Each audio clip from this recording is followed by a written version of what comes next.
అండి, welcome back to our channel. Ram Charan Ram Charan Ram Charan Ram Charan ఎక్కడ చూసినా, ఎవరి నోటి నుంచి చూసినా ఇదే పేరు వినిపిస్తుంది. రామ్ చరణ్ అంటే ఒక పేరు కాదు, బ్రాండ్ అయిపోయింది. అలాంటి రామ్ చరణ్ గారికి నేను ఒక అభిమానిని అని చెప్పుకోవడానికి గర్వపడుతున్నాను. చాలా ప్రౌడ్గా ఫీల్ అవుతున్నాను. ఏంటి ప్రతిసారి ఇదే మాట చెప్తావు, నీకు వేరే పని లేదని అనుకుంటారేమో. ఎన్నిసార్లు చెప్పినా తక్కువే అనిపిస్తుంది నాకు. ఎందుకు ఏంటి అనేది వీడియో చివరి వరకు చూస్తే మీకే తెలుస్తుంది.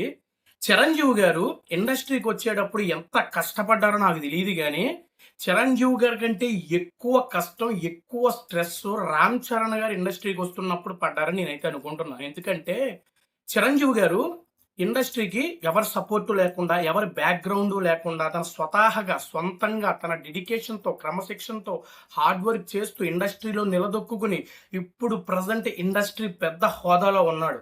అలాంటి వ్యక్తి కడుపును పుట్టిన రామ్ చరణ్ గారు ఇండస్ట్రీకి వస్తున్నారు అంటే ఒక లెగసీని కంటిన్యూ చేస్తూ, తన తండ్రి గారి పేరుని నిలబెడుతూ, తనకంటూ ఓన్ ఐడెంటిటీ క్రియేట్ చేసుకోవడం అంటే మామూలు విషయం కాదు.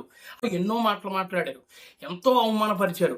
యాక్టింగ్ రాదన్నారు, వుడెన్ ఫేస్ అన్నారు. చిరంజీవి గారి కొడుకు కాబట్టి ఇండస్ట్రీలో సర్వైవ్ అవుతున్నాడు, అతనికి తగ్గ పొటెన్షియాలిటీ లేదని చెప్పారు. ఎవరు ఎన్ని మాటలన్నా మనసుకు తీసుకోకుండా తన కష్టాన్ని నమ్ముకుని క్రమశిక్షణతో, హార్డ్ వర్క్తో, డెడికేషన్ చూపిస్తూ, సినిమాకి వ్యత్యాసం చూపిస్తూ, సినిమాకి గ్రాఫ్ను పెంచుకుంటూ వెళ్తున్నప్పుడు వచ్చిందండి రంగస్థలం మూవీ.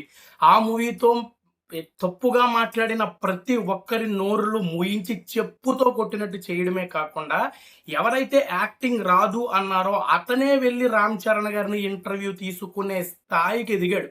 అక్కడతో అయిపోలేదండి. ఆర్ఆర్ఆర్ మూవీతో గ్లోబల్ రేంజ్లో గుర్తింపు తెచ్చుకున్నాడు.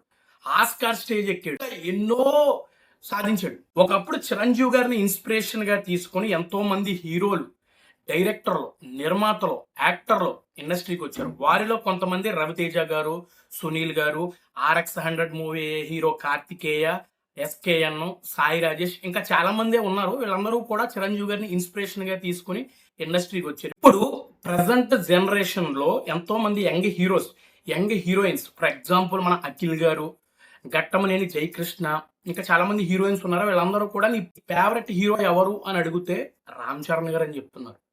అంటే మన తారక్ అన్నకి, అల్లు అర్జున్ గారికి, ప్రభాస్ అన్నకి, మహేష్ బాబు గారికి, పవన్ కళ్యాణ్ గారికి వీళ్ళ తగ్గ అభిమానులు వీళ్ళకున్నారు. కానీ నేను ప్రజెంట్ టైంలో నేను ఎక్కువగా విన్న పేరు రామ్ చరణ్ గారి పేరు. ఒకప్పుడు మహేష్ బాబు గారికి విపరీతమైన లేడీ ఫ్యాన్ ఫాలోయింగ్ ఉండేది, ఇప్పుడు కూడా ఉందనుకోండి, వేరే విషయం.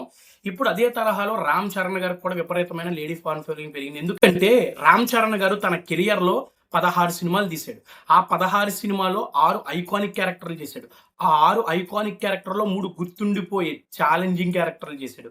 ఏ star hero, a commercial hero చేయడానికి ధైర్యం చేయని క్యారెక్టర్లు చేసి, ఆ క్యారెక్టర్లకి ప్రాణం పెట్టి పెర్ఫార్మెన్స్ చేసి ఎంతో మంది ప్రజా అభిమానాన్ని సొంతం చేసుకున్నాడు. సినిమాలోనే కాదు, ఆఫ్లైన్లో కూడా ఎక్సలెంట్ లుక్స్ మెయింటైన్ చేస్తూ, రాయల్టీగా ఉంటూ, లేడీ ఫ్యాన్ ఫాలోయింగ్ కూడా సొంతం చేసుకున్నాడు. అందరూ హీరోలు వెళ్ళే రూట్లో కాకుండా సపరేట్గా అందరూ హీరోలు తీసే రొట్ట యాక్షన్, బ్లడ్ బాత్ లాంటి సినిమాలు తీయకుండా జనాలకి కొత్తదనం ఇవ్వాలి, వాళ్ళని ఫ్రెష్గా ఫీల్ అయ్యేలా చేయాలి, నా నుంచి ఏదైనా మంచి చెప్పాలి అనే ఉద్దేశంతో గేమ్ చేంజర్, పెద్ద మూవీస్ తీశాడు. గేమ్ చేంజర్ మూవీ ఫ్లాప్ అయిపోయింది. అయినా కూడా గేమ్ చేంజర్ మూవీలో రామ్ చరణ్ గారు చేసినటువంటి అప్పన్న క్యారెక్టర్కి ద బిగ్గెస్ట్ అప్లాస్ వచ్చిందన్నమాట.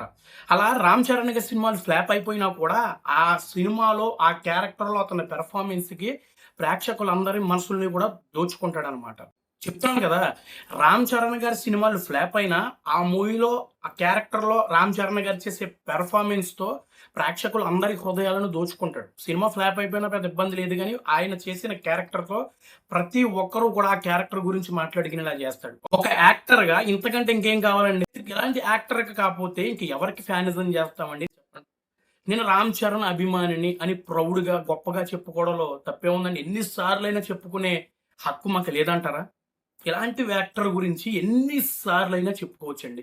మరి నాకలాగా రామ్ చరణ్ గారు అంటే పిచ్చున్న వాళ్ళు ఎంతమంది ఉన్నారో కామెంట్ బాక్స్లో రాసిన. వీడియో నచ్చితే లైక్ చేయండి. మన ఛానల్కి ఎవరైనా కొత్తగా వచ్చింటే సబ్స్క్రైబ్ చేసుకోండి. Thank you so much.